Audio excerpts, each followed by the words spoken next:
आप देख रहे हैं न्यूज़ नाउ 24/7। ताज़ा खबरों के लिए हमारे साथ बने रहें। दोस्तों, क्या बिहार में विकास के नाम पर कमीशन का खेल चल रहा है? आम आदमी पार्टी के नेता और विधायक सोमनाथ भारती ने एक ऐसा दावा किया है जिसने दिल्ली से लेकर पटना तक हड़कंप मचा दिया है। आरोप सीधा है कि मोदी सरकार के आशीर्वाद से चल रही बिहार सरकार में मंत्री अब खुलेआम कमीशन मांग रहे हैं। आखिर क्या है ये पूरा मामला? क्या वाकई बिहार में बिना कट मनी के कोई काम नहीं हो रहा? चलिए जानते हैं आज की इस सनसनीखेज रिपोर्ट में। आम आदमी पार्टी के दिग्गज नेता सोमनाथ भारती अक्सर अपने बेबाक बयानों के लिए जाने जाते हैं, लेकिन इस बार उन्होंने सीधे तौर पर भ्रष्टाचार के मुद्दे पर हमला बोला है। भारती का कहना है कि बिहार में अफसरों और मंत्रियों का एक ऐसा गठजोड़ बन चुका है जहां सरकारी योजनाओं का पैसा जनता तक पहुंचने से पहले ही बंदरबाट कर लिया जाता है। उन्होंने सवाल उठाया, किडबल इंजन की सरकार में ये भ्रष्टाचार किसके इशारे पर फल फूल रहा है? सोमनाथ भारती ने सीधा निशाना साधते हुए कहा कि प्रधानमंत्री मोदी ना खाऊंगा ना खाने दूंगा की बात करते हैं, लेकिन बिहार में उनकी सहयोगी सरकार के मंत्री क्या कर रहे हैं? भारती का आरोप है कि केंद्र की योजनाओं का पैसा भी बिहार में कमीशनखोरी की भेंट चढ़ रहा है। चाहे वो पुल निर्माण हो या सड़कें, हर जगह एक तय प्रतिशत कमीशन की मांग की जा रही है। सोमनाथ भारती के इस बयान के बाद बिहार की सियासत गर्मा गई है। विपक्ष इसे मुद्दा बना रहा है और सवाल पूछ रहा है कि क्या नीतीश कुमार की जीरो टॉलरेंस वाली छवि अब सिर्फ कागजों तक सीमित रह गई है? क्या बीजेपी के मंत्रियों पर लगा ये आरोप आने वाले चुनावों में एनडीए की मुश्किलें बढ़ाएगा? दोस्तों, भ्रष्टाचार का ये कैंसर हमारे सिस्टम को खोखला कर रहा है। सोमनाथ भारती के इन आरोपों में कितनी सच्चाई है ये तो जांच का विषय है, लेकिन जनता के मन में शक के बीज जरूर बो दिए गए हैं। आपका इस बारे में क्या सोचना है? क्या आपको लगता है कि बिहार में वाकई बिना कमीशन के काम नहीं होता? अपनी राय कमेंट बॉक्स में जरूर लिखें। देखिए, आम आदमी पार्टी का जन्म राजनीति में ईमानदारी के लिए हुआ और उसके अनुरूप ही हमारी दिल्ली में सरकार चली, पंजाब में सरकार चल रही है। हमारी कमिटमेंट संवैधानिक प्रावधानों को, बाबा साहब अंबेडकर के द्वारा दिए गए संविधान को और उसके जरिए जनहित में जो समस्याएं हैं उसके समाधान के प्रति दिल्ली सरकार के जरिए और पंजाब सरकार के जरिए हमने उजागर किया। आपको ज्ञात ही है कि किस प्रकार से अरविंद केजरीवाल जी की जो ईमानदार की छवि है उसको भारतीय जनता पार्टी ने बदनाम करने का प्रयत्न किया, एन केन प्राकरेन, फिर भी सफल नहीं हो पाए। एक पैसे की रिकवरी नहीं है। लेकिन आज मैं आपके सामने वो उदाहरण रखूंगा जहां के सामने प्रमाण है लेकिन उस पर कोई एक्शन नहीं है। वो वीडियो चलाइएगा भैया।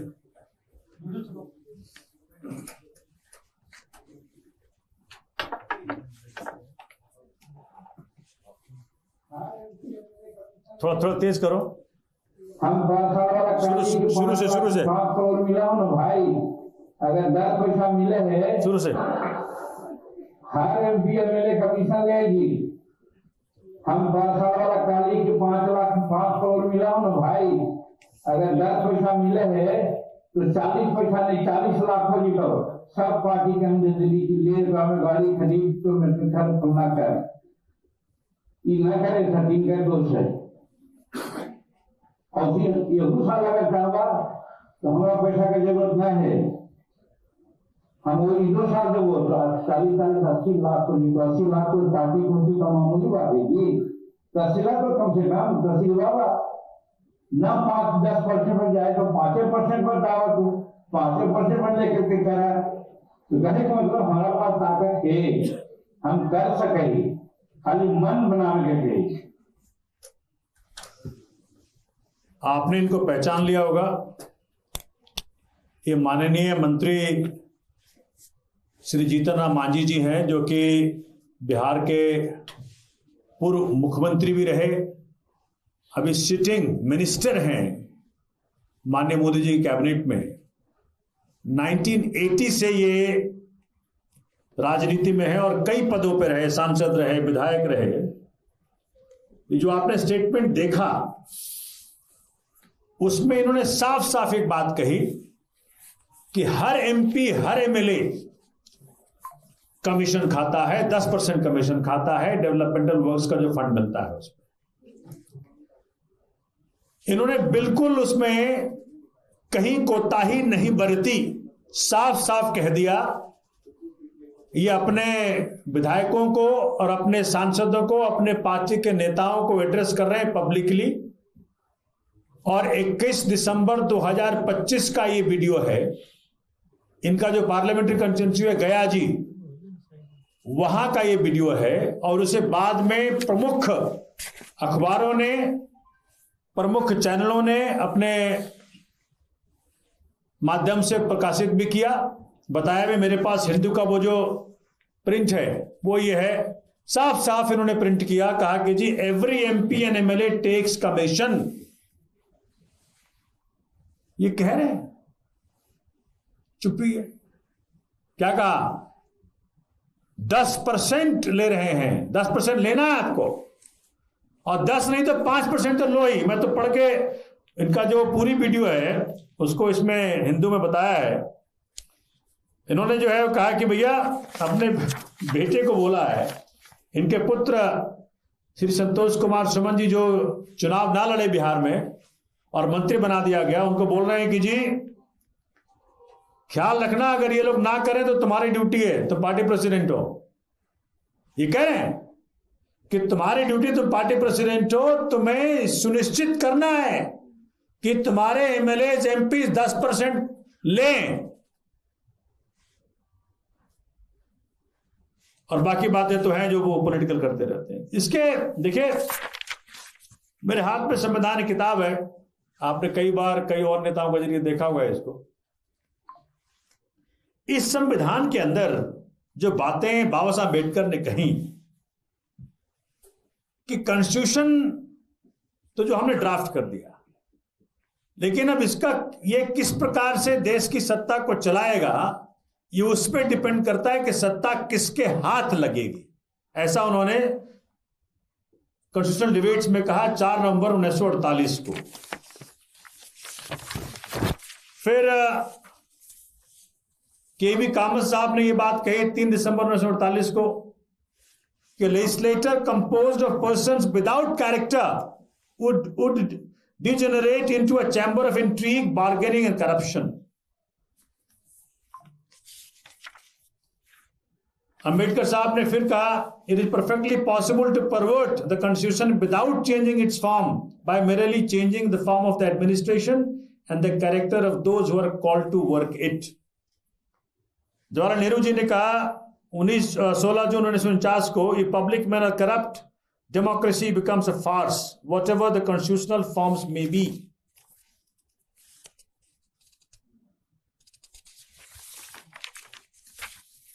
टीटी कृष्णाचारी साहब ने कहा, इफ पार्टी कंसिडरेशंस और personal interest are allowed to override public duty, corruption will inevitably creep into public life.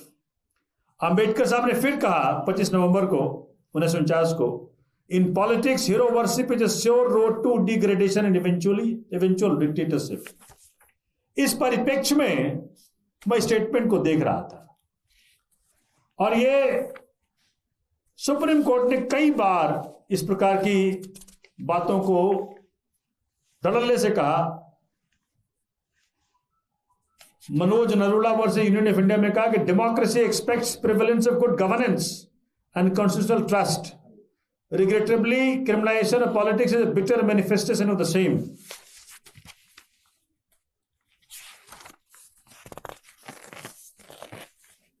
इस प्रकार से इन्होंने हर सांसद, हर विधायक को करप्ट बता दिया। उसके ऊपर सुब्रमण्यम स्वामी वर्सेस यूनियन ऑफ इंडिया के अंदर सुप्रीम कोर्ट ने कहा, false statements made with reckless disregard for truth cannot be protected under guise of free speech.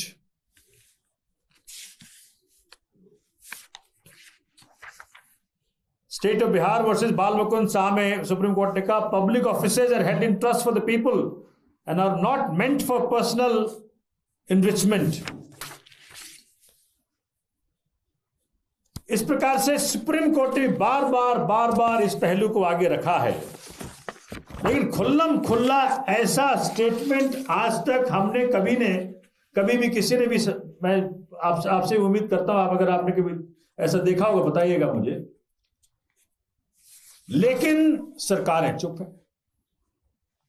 मैंने इसका संज्ञान लिया और 24 दिसंबर 2025 को हमने लीगल नोटिस भेजी इनको। मैंने कहा भाई किस प्रकार की बात कर रहे हैं आप? आम आदमी पार्टी कमिटेड थी, कमिटेड है, कमिटेड रहेगी। राजनीति में जो ईमानदारी का हमने वादा किया था उसको लेकर के हम राजनीति में हैं, और उसको लेकर के मैंने इनको नोटिस भेजा, लिख करके भेजा, और हमने इनसे मांग की कि आप किस आधार पे ये बात कह रहे हैं। हमने कहा भाई अपॉलॉजी, आप अनकंडीशनल अपॉलॉजी दीजिए, मीडिया के जरिए भी दीजिए, और क्लैरिफाई करें कि आपने क्यों ऐसी बात कही। साथ में मैंने, चूंकि माननीय मोदी जी के कैबिनेट में मंत्री हैं, उनको भी मैंने चिट्ठी लिखी 25 दिसंबर 2025 को, और मैंने ये मांग की कि एक तो आप इनसे फॉर्मल एक्सप्लेनेशन मांगे, और जितना भी समय मंत्री रहे हैं, एमएलए रहे हैं, एमपी रहे हैं, मुख्यमंत्री रहे हैं, उस टेन्योर का ऑडिट कराइए। कितने पैसे इनके जरिए खर्च किए गए उसको ऑडिट कराएं, कितना % इन्होंने लिया है।